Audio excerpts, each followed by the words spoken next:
If you have Atiku, Tinubu, Peter Obi on a ballot, I'll vote Obi. If Tinubu is on the ballot, Atiku is on the ballot, Peter Obi is on the ballot, even if, and I don't drink alcohol, I've never drank alcohol in my life, even if, assuming without considering that I'm drunk, I will vote Peter Obi. Are you supporting the APC by the marketing, Mr. Peter Obi? Why will somebody like me, God forbid that I support APC for what? But you said you'd rather give your vote to Mr. Tinubu.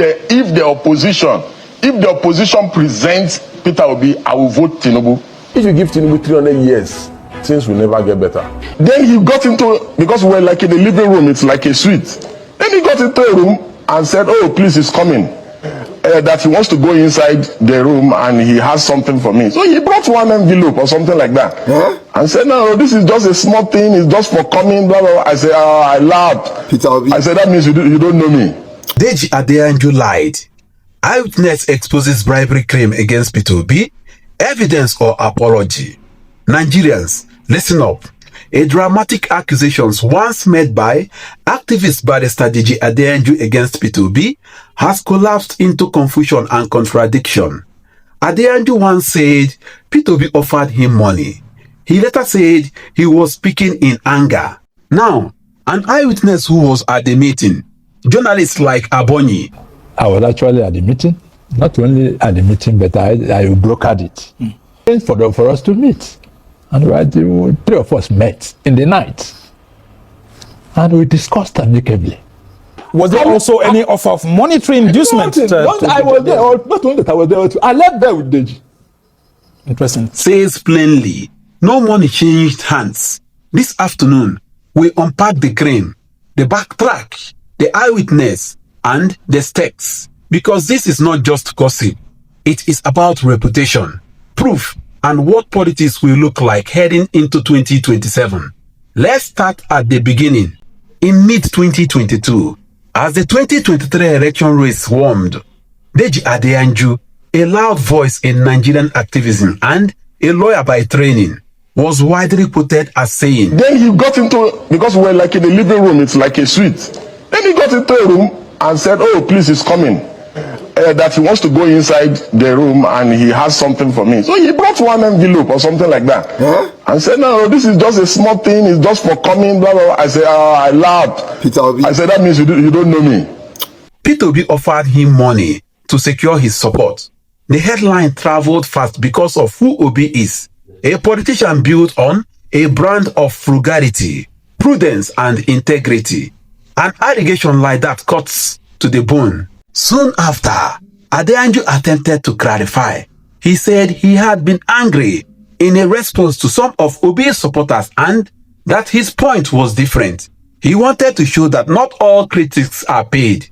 But once a directional statement like, Obi offered me money, is out there, walking it back doesn't automatically erase the damage. Now the plot thickens, like Abonyi, a journalist who says he arranged and attended the meeting in July 2022, went public with his account. Abonyi says the meeting lasted for 3 hours. They talked. Obi told his political journey. Deji told his life story. No gifts, no catch, nothing exchanged. Abonyi described the letter bribery claim as false, so serious that he felt compelled to speak up and correct the record.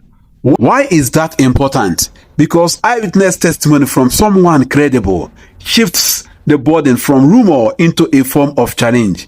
If you say you have evidence, produce it. If you can't, the reasonable default is to accept the eyewitness account.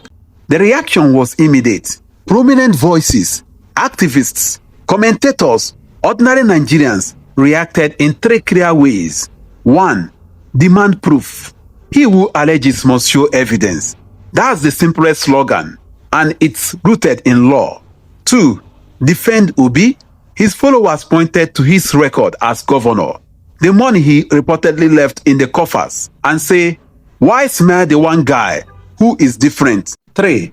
Skeptical middle. Some say allegations need investigation. Don't just rush to trust a celebrity or a loud activist. The common denominator. People want evidence, not emotion, not rumor. Evidence. Here is the plain truth for anyone watching. Allegations of bribery are legal material. In a defamation contest, the accuser must prove the crime. Evidence that matters includes dated messages, bank alerts, audio recordings, signed witnesses who were present at the precise moment of the alleged offer. Without such proof, you risk being liable for defamation, even if you are an activist or a lawyer. If Deji insists he has evidence, the logical step is to publish it or present it in court. If he does not, the honorable step is a public retraction and apology. So let's score credibility. On one side, we have Deji's initial claim. On the other, Deji's later clarification and Abonyi's eyewitness denial. That's a problem for Deji. Inconsistency plus a counter testimony from someone who praised him at the scene. The public wears credibility not by volume, but by consistency and evidence. That's why many Nigerians now say Deji's claim looks like a mistake, a political bluff, or worse, a deliberate smear.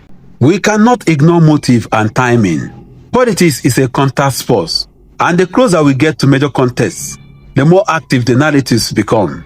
Whether Deji outed out of disappointment, personal anger, or political calculation, or whether someone else nudged him, the effect is the same.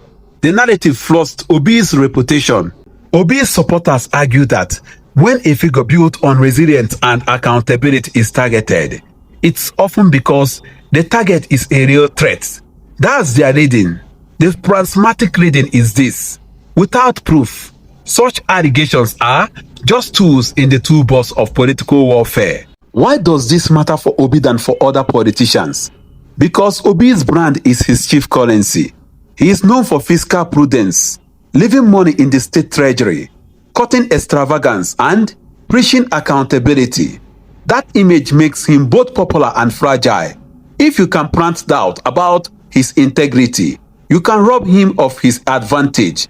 Supporters point to reported figures and his record as governor as proof that he governs differently. Critics say everyone plays games, but until evidence appears, the better approach is to treat the accusation as a serious claim that needs proof and not as settled truth. There are three responsible next steps. 1. The judge should either publish the evidence he claims to have or issue a clear public apology and retract the claim. No more hedging. 2. If the judge refuses and has no proof, Obi should consider civil redress. A defamation suit forces the accuser to present evidence under oath. 3.